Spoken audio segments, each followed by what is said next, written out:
अगर आपका एक भी चैप्टर तैयार हो तो तुरंत इस वीडियो को स्किप कर दो, क्योंकि आज मैं आपके लिए ऐसी स्ट्रेटेजी लाया हूं जो कि 2 महीने के अंदर अगर एक चैप्टर भी नहीं तैयार है तो पूरा चैप्टर तैयार भी कर लोगे और रिवीजन भी कर लोगे उसका, तब जाकर आप पेपर दोगे। और मैं ऐसे हवा में बातें नहीं कर रहा हूं, आपको इसका साइंटिफिक प्रूफ भी बताऊंगा और किस तरीके से ये आपके माइंड और आपके लाइफ में वर्क करता है ये भी आपको बताऊंगा। असल में देखिए, यहाँ पर जो एग्जाम है, ये एग्जाम है क्या?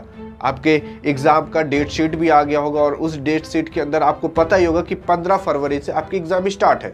और इस बार की जो डेट शीट बनाई गई है आपके सीबीएसई द्वारा, वो काफ़ी अच्छी बनाई गई है, क्योंकि क्लास 10th का जो डेट शीट है वो 15 तारीख से एग्जाम उसमें स्टार्ट करा दिया गया। 15 तारीख को आपका इंग्लिश होगा, 20 तारीख को साइंस होगा, 25 तारीख को सोशल साइंस होगा, तो 28 तारीख को हिंदी, और मार्च में जाकर कहीं आपका मैथ कराया जाएगा, जो कि मैथ लगभग 50% से ज़्यादा बच्चे को कठिन लगता है, उसको लास्ट में करा गया है। और इसके बीच में आपको काफ़ी अच्छी गैपिंग भी देखने को मिलेगी, जैसे 5 दिन की, 5 दिन की, 3 दिन की, फिर मैथ के लिए तो भाई डायरेक्ट 10 दिन की। और हम लोग ये जो गैपिंग दी गई है, इसी गैपिंग में पढ़ कर जाते थे और ठीक ठाक नंबर स्कोर कर लेते थे। लेकिन आपको ठीक ठाक नहीं स्कोर करना है, आपको टॉपर की लिस्ट में जाना है। तो मैं अपनी गलतियों से क्या सीखा हूं, क्योंकि मैं भाई इस जन्म में तो इस क्लास 10th का एग्जाम कई वर्षों पहले दे दिया था और पिछले जन्म में भी दिया था। काफी जन्म से मैं इस क्लास 10th का एग्जाम देते आ रहा हूं, और क्या मैंने अपनी गलतियों से सीखा है और क्या साइंटिस्ट कहते हैं कि इस तरीके से पढ़ना चाहिए, वो भी बताऊंगा। आप पहले ये भूल जाओ कि 2 महीने का आपका एग्जाम है। आपको बस ये सोचना है कि आपका एग्जाम 1 महीने के लिए, यानी कि 1 महीने बाद आपका एग्जाम स्टार्ट हो जाएगा।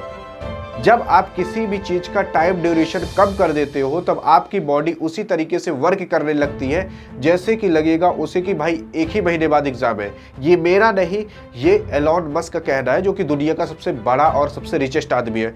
वो कहता है कि अगर मैं कुछ करने का सोचता हूँ, 10 साल की प्लानिंग करता हूँ, तो मैं ये सोचता हूँ कि उसको मैं 5 साल 4 साल में कैसे कर लूँगा। तो उसकी बॉडी उसी तरीके से वर्क करने लगती है कि भाई इसको मुझे 5 साल में पाना है, तो भाई वो 6 साल में पा लेगा। लेकिन वो तो सोचा था अपने मन में कि ये तो 10 साल में होने वाला काम है, लेकिन फिर भी वो काम 6 साल के अंदर हो गया। तो इसी तरीके से आपको भी ठान लेना है कि मेरा एग्जाम 2 महीने नहीं बल्कि 1 महीना है, और इसी 1 महीने में आपको खत्म करना है सिलेबस। तो आखिरकार कैसे होगा? देखिए, यहाँ पर हमें क्या सीखना रहता है, हमें केवल ये सीखना है कि हमारा माइंड कैसे वर्क करता है। हम यार पढ़ने लग जाते हैं, लेकिन हम अपने माइंड को नहीं समझ पाते कि मेरा माइंड चाह रहा है कि नहीं इस चीज को। तो इसी चीज को आपको समझना है कैसे। आपका जो सिलेबस है उसमें से हम केवल एक सब्जेक्ट उठाते हैं, चलो साइंस उठा लेते हैं, मैथ कोई भी उठा लो, तो उसके अंदर लगभग आपके कितने चैप्टर होते हैं? 15 से 16, बहुत हद मार लो 18 होंगे। तो यहाँ पर आपको पूरा का पूरा शुरुआत में नहीं पढ़ना है। काफी सारे लोग ये गलती करते हैं कि शुरुआत में ही हार्ड चैप्टर उठा लेते हैं और उसी को लेकर रगड़ते रहते हैं। सोचते हैं कि भाई अभी मैं हार्ड चैप्टर कंप्लीट कर लूं तो जब एग्जाम आएगा मैं इजी तो जल्दी से पढ़कर चला ही जाऊंगा। ये एकदम गलत तरीका है, और ये मैं खुद करके जाता था। मैं आपको रियल बता रहा हूं, मैं कुछ ये नहीं कहूंगा कि हवा में बातें, ये मैं खुद करके जाता था। ये सब करते हैं, क्योंकि अगर मैं आपसे कहूं कि भाई ये हार्ड चीज है, ये आसान चीज है, और दोनों में से सेम नंबर का ही क्वेश्चन पूछा जाएगा, 10-10 नंबर का ही, तो आप पहले ना हार्ड वाला करना चालू करोगे फिर इजी वाला। ये एकदम गलत तरीका होता है। यही हम लोग अपनी गलती से सीख कर यहाँ तक आए हैं। देखो, आपको सबसे पहले इजी वाला तैयार करना है, क्योंकि अगर आप इजी वाला पढ़ोगे ना तो आपको उस पर भाई ब्रह्मा बैठ जाएंगे, लेकिन आपको भुलवा नहीं सकते, क्योंकि वो जो चीज है वो आपने एकदम पक्की कर ली है और सेमी वेट का नंबर आने वाला है। तो अगर आपने इसको पक्का कर लिया तो इतना तो कंफर्म हो गया भाई 10 नंबर तो मेरा पाना तय है। मान लो 20 नंबर का पेपर है तो 10 नंबर पाना तय है। बाकी टाइम में अगर मैं इसको कंप्लीट कर ले जाता हूं तो 20 नंबर तय है। लेकिन अगर आप हार्ड वाला करते हो तो आपको इजी करने वाले में भी काफी दिक्कत होगी। कैसे? देखो, अगर आप पहले हार्ड वाला करना चालू करते हो तो आपके दिमाग पर यह बर्डन बना रहता है कि भाई अभी एक और चैप्टर बाकी है। आपका दिमाग ये नहीं एक्सेप्ट करेगा वो इजी है। आप ये सोचोगे कि अभी भाई 18 चैप्टर बाकी है। चलो, एक चैप्टर आपको बहुत कठिन लगता है, आप उसको पहले कंप्लीट कर रहे हो, तो आपका दिमाग तो ये सोचेगा ना अंदर से ही कि भाई अभी तो 17 चैप्टर और बाकी है। लेकिन अगर वो 17 चैप्टर आपको इजी लगते हैं और आप वो 17 चैप्टर को पहले कंप्लीट करते हो, तब आपका दिमाग क्या सोचेगा कि भाई 17 चैप्टर तो हो गए, मात्र एक चैप्टर बाकी है। तो आपका जो दिमाग है वो एग्जाम के अंदर ना कुछ नंबर के फॉर्म में सोचना चालू करता है और सोचता है कि भाई इतने चैप्टर बाकी है, इतने क्वेश्चन बाकी है। तो आप उसी नंबर को अगर ख़त्म कर दो तो आपका कॉन्फिडेंस बढ़ जाएगा। और एग्ज़ाम के अंदर सबसे मेन काम होता है कॉन्फिडेंस बढ़ाना। अगर आपका कॉन्फिडेंस हाई है और आपको थोड़ा बहुत कम भी आ रहा है ना, तो आप अच्छा नंबर स्कोर कर ले जाओगे, क्योंकि तब एग्ज़ाम हॉल में आप भूलोगे नहीं। और अगर आपका कॉन्फिडेंस लो है तो आपको सब कुछ आता रहेगा, आप लिख नहीं पाओगे, ये मेरी गारंटी है, लिख कर ले लो।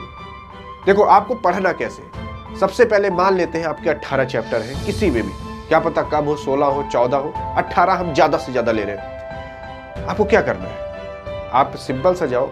सबसे पहले आपको मान लो एक चैप्टर भी नहीं आता ढंग से, लेकिन कुछ ऐसे चैप्टर होंगे जो कि ईजी लगते होंगे। ये भाई ये इतना तो सबके होता है, कुछ चैप्टर तो आपको ईजी लगते होंगे। ईजी कौन सा चैप्टर लगता होगा, वो जो शुरुआत में आपका चैप्टर होगा, वही आपको शुरुआत के 2 से 3 या फिर बीच वाला कोई छोटा सा चैप्टर होगा, वो ईजी लगता होगा। सबसे पहले उसको खत्म करो। आप लोग क्या करते हो, सबसे पहले हार्ड वाला खत्म करते हो। तो आपका दिमाग अंदर से ये सोचता है कि भाई हार्ड वाला तो खत्म करने में टाइम तो लगेगा, आपको पता है। जैसे जैसे टाइम बीतता है ना, आपकी घबराहट बढ़ते चली जाती है। अंदर से आता है कि भाई अभी ये भी करना है, अभी वो भी बाकी है, इस तरीके से घबराहट होने लगती है। तो आप जो इजी वाला रहता है ना, उसको भी टाइम बीत चुका रहता है और आप उसको भी आगे चल के भूल जाते हो, तो उसमें भी उतनी मेहनत करनी पड़ती है जितना आप हार्ड वाले में किए रहते हो। समझ आ रहा है कुछ? तो सबसे पहले आपको इजी वाला कंप्लीट करके फिर अपने माइंड को रिलैक्स देना है कि भाई मैंने 6 चैप्टर तो कंप्लीट कर लिए, मात्र अब 10 से 12 चैप्टर बाकी है। तो आपके दिमाग में जो बैठा हुआ था कीड़ा कि 18 चैप्टर बाकी है, वो गया। समझ आया? अब ऐसे चैप्टर उठाओ जो कि मीडियम हो।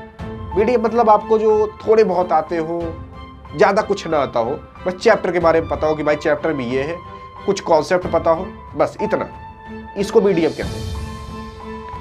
अब ये मीडियम वाले को आपको कंप्लीट करना है और जो लास्ट वाले दिन होंगे उसमें आपको हार्ड वाले चैप्टर कंप्लीट करना है। अब जब आप मीडियम वाले चैप्टर कंप्लीट करोगे तो सबसे पहले आपको इसको 10 दिन देना है। मान लो 10 दिन आप दिए तो टोटल आपके 17 दिन होंगे, मान लो 20 दिन हो गए, ठीक है।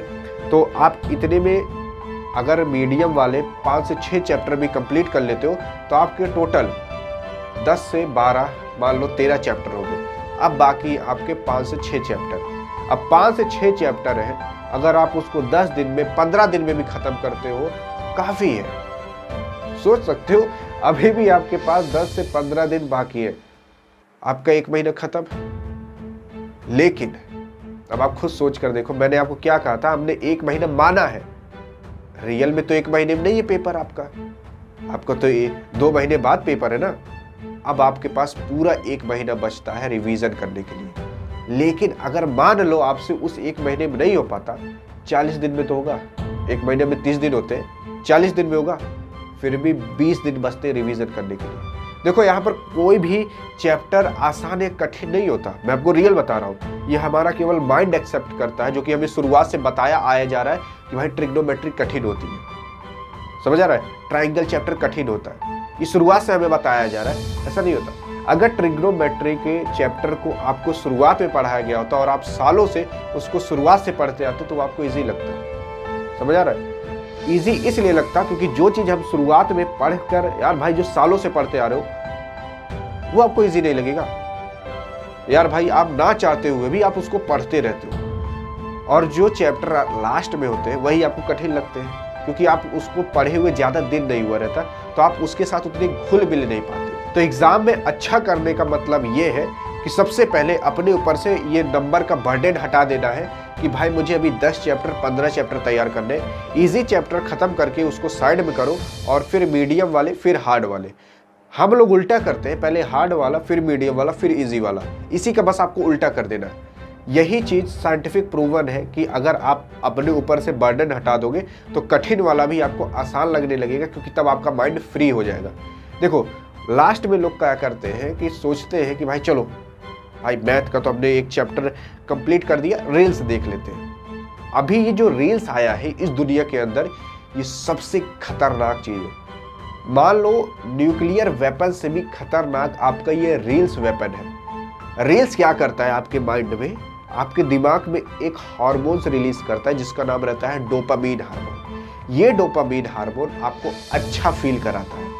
जब आपके अंदर से डोपामीन हार्मोन आपके ब्रेन में निकलता है तो आपको अच्छा फील होता है। और ये जो रील्स होता है इसमें आप स्क्रॉल करके देखोगे, एक रील आपकी सैड की आएगी तो एक रील आपकी हैप्पी की आएगी, मतलब एक खुशी की आएगी, एक दुखी की आएगी, एक गुस्से की आएगी, तो एक ऐसी आएगी जिसमें कोई बाबा ज्ञान दे रहा होगा। समझ आ रहा है? तो आपके 1 मिनट के अंदर लगभग 4 बार ये डोपामिन हार्मोन निकल जाता है और इसकी वजह से आपको थकान लगती है, क्योंकि आपका ब्रेन आपकी बॉडी का 20% एनर्जी खींचता है।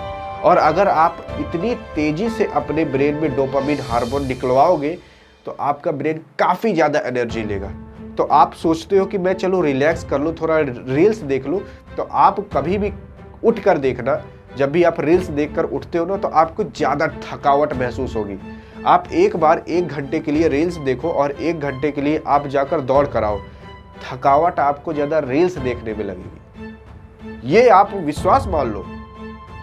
विश्वास नहीं हो रहा था, 1 घंटे रील बैठ कर देखो और फिर उठ कर देखना, भाई पुर्जा जाम हो जाता है। और फिर उसके बाद आप सोचोगे कि मैं उठकर पढ़ लूं, तो ये नामुमकिन है, आप नहीं कर पाओगे। ये बात मान लो, नहीं कर पाओगे।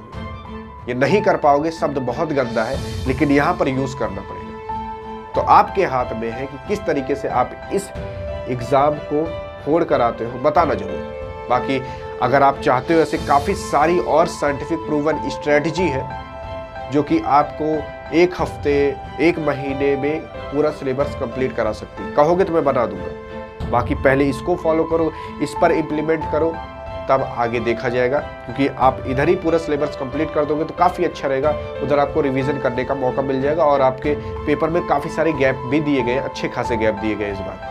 बाकी यहाँ पर होते वीडियो पसंद आए तो करिए अपनी वाली के पास सेंड, ताकि वो भी कुछ जान जाए। मिलेंगे नेक्स्ट वीडियो, तब तक के लिए जय हिंद और जय भारत।